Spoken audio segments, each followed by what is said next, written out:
ये देखिए Y+ security commandos दिखाई दे रहे हैं हमको। ये जो कमांडोज हैं वो Y+ सिक्योरिटी में 11+2 PSO मिलते हैं कंगना रनौत को। और ये देखिए ये वही कार है कंगना के घर से, कार से वो तस्वीरें आ रही हैं जिस कार में कंगना रनौत पहुंची है। किस गेट से निकली ये पता नहीं, ना तो वो VIP गेट से निकली ना ही वो नॉर्मल गेट से निकली, लेकिन कंगना रनौत जो है इस वक्त कार में अपने घर पर पहुंच चुकी हैं। और ज्यादा संभावना यह है, विकास श्रीवास्तव हमको बता रहे थे कि उनको 14 दिन के लिए क्वारंटीन किया जा सकता है क्योंकि उनके पास वापसी का रिटर्न टिकट शायद नहीं है। रोमान, क्या कहा जाए, शिवसेना ने जिस तरह का टकराव मोल लिया था उसके बाद अब शिवसेना की जाहिर फजीहत होते हुए दिखाई दे रही है उस मुंबई में जिसका उसे अनक्राउंड किंग कहा जाता था। रोमान, देखिए, अपनी अवैध बेशर्मी के साथ कंगना रनौत का मनोबल गिराने की पूरी कोशिश शिवसेना ने की। तमाम बयानात दिए, धमकाने की कोशिश की, ये दिखाने की कोशिश की कि शिवसेना का पहले इतिहास बहुत हिंसक रहा है। ऐसी स्थिति में एक महिला उनके सामने क्या टिकेगी। लेकिन कंगना अपनी जगह से नहीं हिली। इसके बाद BMC ने कंगना के दफ्तर को तोड़ा। लेकिन अब जिस तरह से शरद पवार का भी बयान सामने आया है और कंगना के आने के बाद एक भी शिव सैनिक कहीं नजर नहीं आया कंगना के आसपास, उससे सीधे तौर पर दिख रहा है कि कंगना का मनोबल गिराने के बजाय मनोबल खुद शिवसेना का गिर गया है। और शिवसेना जो सरकार चला रही है वो एक डरी हुई सरकार है जो कि कंगना से डर रही है। देखिए व्हाइट कलर की BMW कार जिसमें कंगना खार पहुंचती हुई दिखाई दे रही हैं। ये सिक्योरिटी घेरा बहुत ही तगड़ा Y+ सिक्योरिटी घेरा। और जैसे ही कंगना अपने बंगले के अंदर, सोसाइटी के अंदर पहुंचती है जिसके 5वें तल पर रहती है, वो पूरी तरह से गेट बंद कर लिया जाता है। उनकी कार पार्किंग में चली जाती है और आप देख सकते हैं जो CRPF के कमांडो हैं वो इस वक्त कंगना की सुरक्षा के अंदर तैनात है। तो हमने आपको तस्वीरें दिखाई, कंगना और उनकी बहन रंगोली, उनके साथ एक छोटा बच्चा भी था, उनके परिवार से ही जुड़ा है, वो इस वक्त अंदर खार के अंदर जाती हुई, खार की अपनी सोसाइटी के अंदर जाती हुई। और आज के इस टकराव जिसको मोल लिया था शिवसेना ने, उसके मुंह पर करारा थप्पड़ पड़ा है। एक के बाद एक थप्पड़ पड़े। जैसे ही उन्होंने बुलडोजर की कार्रवाई, सबसे पहले हरामखोर शब्द का इस्तेमाल किया गया कंगना रनौत के लिए क्योंकि कंगना ने एक ट्वीट में मुंबई के लिए कुछ शब्द लिखे थे। और उसके बाद न्यूज नेशन ने जब संजय राउत माफी मांगो मुहिम चलाई, उसके बाद पूरा देश कंगना के साथ खड़ा हो गया। न्यूज नेशन की मुहिम का यही नतीजा था कि आज ये देखिए, ये तस्वीरें BMW व्हाइट कलर की कार, इसके अंदर कंगना रनौत बैठी हुई है, चारों तरफ से मीडिया से घिरी हुई हैं। और आप देख सकते हैं CRPF के कमांडो Y+ सिक्योरिटी में उनका साथ देते हुए, उनके लिए सुरक्षा घेरा बनाते हुए। और ये गाड़ी सीधे कंगना के घर, कंगना की सोसाइटी के अंदर चली जाती है। फिलहाल संभावना ये जताई जा रही है कि चूंकि कंगना के पास टिकट नहीं है इसीलिए उनको 14 दिन का होम क्वारंटीन करना पड़ेगा।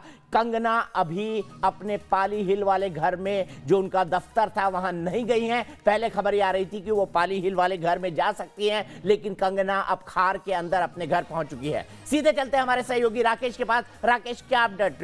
रिजवान सिद्दीकी पाली हिल से क्या बता रहे थे आपको?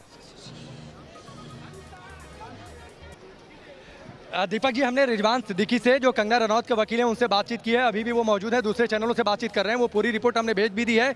हम चाहेंगे थोड़ी देर बाद आप वो दर्शकों को सुनवा भी दें। रिजवान सिद्दीकी से हमने सवाल पूछा अंदर कितना डैमेज हुआ है। उन्होंने विस्तार से बताया किस तरीके से फर्नीचर तोड़े गए, दीवारों को तोड़ा गया, जबरदस्ती यहाँ पर तोड़फोड़ की गई है। मैंने पूछा कि BMC के 2 नोटिसों का जो हमने जिक्र किया था, मैंने उनसे सवाल किया कि 2 नोटिस है, कल एक नोटिस आया था, काम चल रहा है। उन्होंने कहा कि 3 साल पहले से पिछले 3 साल से कोई काम नहीं चल रहा है। तो मैंने, रिजवान सिद्दीकी ने कहा कि मैंने BMC को एक लीगल नोटिस भेजा था कि जब कोई काम ही नहीं चल रहा तो नो वर्क का नोटिस आपने कैसे दे दिया। 10:35 पर आज का नोटिस आता है। और दिलचस्प बात उन्होंने बताई कि जो उनका कल का लीगल नोटिस था उस रिप्लाई को BMC ने खारिज किया था आज सुबह 10:19 पर। 10:19 पर BMC उस नोटिस को खारिज करती है और सोचिए 10:35 पर यहाँ कर चिपका देती है एक नोटिस और उसके साथ तोड़फोड़ शुरू कर दी जाती है। उन्होंने साफ तौर पर कहा कि BMC का ये एजेंडा था कि किसी भी हालत में यहाँ पर तोड़फोड़ करनी है और उसी एजेंडे के तहत BMC ने यहाँ पर तोड़फोड़ की है। मैंने पूछा अब आगे क्या? आगे कानूनी लड़ाई चलेगी? बोले बिल्कुल चलेगी और आगे इसमें वो क्षतिपूर्ति, डैमेज की मांग करेंगे सरकार से, BMC से वो डैमेज की मांग करेंगे कि इस दफ्तर में जो तोड़फोड़ की गई है उसका डैमेज दिया जाए। कंगना रनौत को जो नुकसान पहुंचाया गया है आर्थिक तौर पर इस दफ्तर को तोड़फोड़ कर, उसका भी उन्हें डैमेज दिया जाए, मुआवजा दिया जाए। दीपक जी। राकेश, आपने बताया कि किस तरीके से वहां पर कार्रवाई हुई, तो अंदर काफी तोड़फोड़ की है। जो उनके वकील बता रहे हैं रिजवान सिद्दीकी, उसके मुताबिक कितना नुकसान हुआ है उनके घर का अंदर, और खबर आ रही थी उनके फर्नीचर को तोड़ दिया गया है, उनके मंदिर के आसपास की जगह को नुकसान पहुंचाया गया है। क्या ये ठीक है? हाँ बिल्कुल ठीक है। उन्होंने ये कहा कि मैंने पूछा अंदर आप होकर आए, आपने ऑब्जर्व किया कितनी तोड़फोड़ की गई है, तो बोले कि जितना मैं अभी देख कर आ रहा हूँ उसमें काफ़ी फर्नीचर तोड़े गए। हालांकि उन्होंने मंदिर का जिक्र ज़रूर नहीं किया, लेकिन उन्होंने बोला कि अंदर काफ़ी ज़बरदस्त तरीके से तोड़फोड़ की गई है। हर कोई कोना ऐसा नहीं है यहाँ पर नुकसान पहुँचाने की कोशिश नहीं की गई है। तो जाहिर सी बात है जो मंदिर है और बाकी चीज़ें उनको तो नुकसान पहुँचा ही होगा। रेलिंग तोड़ दी गई है, अननेसेसरी ये कार्रवाई थी। उन्होंने ये भी कहा कि अब जब कोई काम ही नहीं चल रहा था तो नो वर्क का नोटिस बीएमसी ने किस स्तर पर दे दिया। मैंने सवाल किया तो मेरे सवाल को खारिज कर दिया, मेरे रिप्लाई को खारिज कर दिया। 10:19 पर रिप्लाई खारिज करते हैं, 10:35 पर यहाँ सोचिए इतनी एक्टिव आज बीएमसी हो गई कि 10:35 पर यहाँ पर जो है नोटिस चिपकाकर तोड़फोड़ की कार्रवाई शुरू कर दी गई। बीएमसी को दरअसल इस बात का एहसास था कि हाईकोर्ट में यह मामला जाएगा और हाईकोर्ट में मामला जाएगा, वहां से स्टे लग जाएगा, वो तोड़फोड़ नहीं कर पाएंगे। इसलिए उससे पहले जो संभव था, मैंने ये पूछा कि क्या सपना देख लिया, बीएमसी के लोग यहाँ से भागे, कोर्ट में कार्रवाई शुरू हुई, तो उनका साफ तौर पर इशारा था कि दरअसल बीएमसी को पता था कि हाईकोर्ट ने उनका स्टैंड कहीं से नहीं ठहरने वाला है, इसलिए उन्हें तो यहाँ से जाना ही था।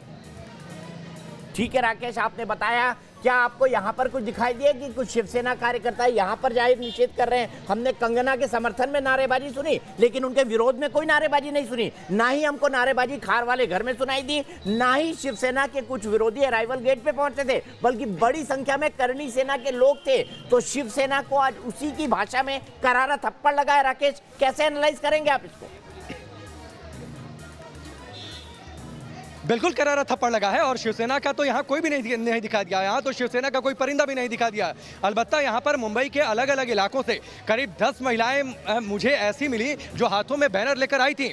जस्टिस फॉर एसएसआर और जस्टिस फॉर कंगना रनौत, दोनों मुद्दे पर वो आवाज़ उठा रही थी। वो किसी संगठन से ताल्लुक नहीं रखती हैं, वो किसी पॉलिटिकल पार्टी से ताल्लुक नहीं रखती हैं, लेकिन इस देश की महिलाओं पर जिस तरीके से टिप्पणी की संजय राउत ने, उस पर उनका गुस्सा था। इसीलिए जैसे उन्हें पता चला कि यहाँ पर बीएमसी के लोग आकर तोड़फोड़ कर रहे हैं, वो आ गई यहाँ पर प्रदर्शन करने के लिए, नारेबाजी करने के लिए। वो स्वस्फूर्त थी। मैंने उनसे भी बातचीत की है, वो भी पूरी रिपोर्ट हमने भेजी है, जो दर्शक न्यूज़ नेशन के जरिए देख पाएंगे। शिवसेना ने बेशर्मी की है, संजय राउत ने जो किया वो बेशर्मी थी, सरकार की बेशर्मी थी। और इसीलिए आप देखिए जो शरद पवार ने कहा कि गैर जरूरी ये कार्रवाई थी। शरद पवार राजनीति के नफ्स को समझते हैं, उन्हें पता है कि माहौल क्या है, उन्हें पता है कि देश के लोग इस वक्त क्या चाह रहे हैं, देश के लोग किसके साथ हैं, इसीलिए उन्होंने ये स्टैंड लिया। कांग्रेस ने, दीपक जी, पहले स्टैंड ले लिया था कि वो कंगना रनौत के मुद्दे पर शिवसेना के साथ खड़ी नहीं होगी। शरद पवार ने किनारा कर लिया। शिवसेना पॉलिटिकली स्टैंड कहाँ करेगी, ये एक बड़ा सवाल है। और बड़ा सवाल ये भी है जो कंगना रनौत ने उठा दिया कि वो शिवसेना जो हिंदुत्व का झंडा बरदार बनती है। कंगना ने कहा कि ये दफ्तर मेरे लिए मंदिर है। देखिए, हर किसी का कार्यस्थल उसके लिए मंदिर होता है, लेकिन कंगना ने जिस तरीके से इस दफ्तर को बनवाया, करीब 48 करोड़ की लागत से इसका रिनोवेशन करवाया था, यहाँ पर बाकायदा पूजा पाठ की थी। पहली फिल्म जिसका हम लगातार जिक्र कर रहे हैं, जो कंगना ने ट्वीट करके कहा था कि अयोध्या को लेकर वो पहली फिल्म बनाने वाली थी, इस दफ्तर में जिसकी आधिकारिक तौर पर चर्चा हुई थी, तो ये उनके लिए राम मंदिर की तरह था। तो अगर इस दफ्तर में तोड़फोड़ हुई तो कंगना ने कहा ये तो मेरे मंदिर में तोड़ हुई। इसके साथ ही उन्होंने सवाल किया कि बाबर कौन है। मैंने यहाँ पर जो महिलाएं आई थी उनसे पूछा था कि कंगना के लिए आज का बाबर कौन है। उन्होंने कहा कि कंगना के लिए बाबर शिवसेना है, बीएमसी है, संजय राउत है। ये साफ तौर पर वो महिलाओं ने जिक्र किया। तो ये बड़े सवाल हैं और निश्चित तौर पर शिवसेना ने कभी सोचा नहीं होगा कि मुंबई में एक महिला इस तरीके से उनके सामने तनकर खड़ी हो जाएगी, एक महिला इस तरीके से उनको जवाब देगी, एक महिला इस तरीके से शिवसेना को बैकफुट पर जाने के लिए मजबूर कर देगी। एक महिला के साथ शिवसेना के खिलाफ मुंबई के लोग खड़े हो जाएंगे, महाराष्ट्र के लोग खड़े हो जाएंगे, देश के लोग खड़े हो जाएंगे। दीपक जी, और राकेश, बाला साहब ठाकरे के एक डायलॉग में कोट कर रहा था जो वो अपनी रैलियों में हमेशा बोलते थे वो सोनिया गांधी के लिए और कांग्रेस पार्टी के लिए। नाना पाटेकर का डायलॉग था क्रांतिवीर में। राकेश को एक सेकंड के लिए दिखाइए और इसी के साथ में ब्रेक लूंगा। नाना पाटेकर ने कहा था कि एक मच्छर भी आदमी को हिजड़ा बना देता है, तो क्या हालत, यही हालत शिवसेना की हो गई है। नाना पाटेकर इस डायलॉग को कई बार अपने स्पीचेस के अंदर, दशहरा स्पीचेस में उन्होंने कई बार बोला है। तो क्या आज शिवसेना की हालत मुंबई में वो हो गई है?